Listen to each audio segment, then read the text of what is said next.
म्हणून मी आज तुम्हाला सांगतोय, विचार करून उत्तर द्या.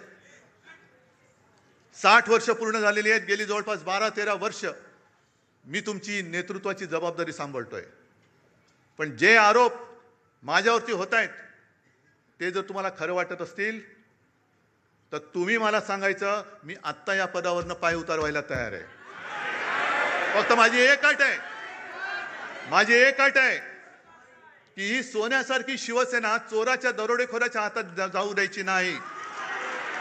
तुमच्यापैकी एक शिवसैनिक येऊ द्या, तो शिवसेना पक्षप्रमुख बनेल, मला त्याचं सुद्धा कौतुक वाटेल. मला नेतृत्वाची सोच नाही, मला नेतृत्वाची हाव नाहीये. मी आत्ता हे पद सोडायला तयार आहे.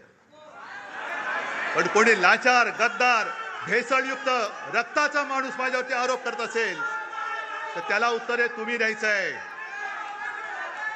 बाकी मी डगमगलेलो नाहीये, मी खचणारा नाहीये.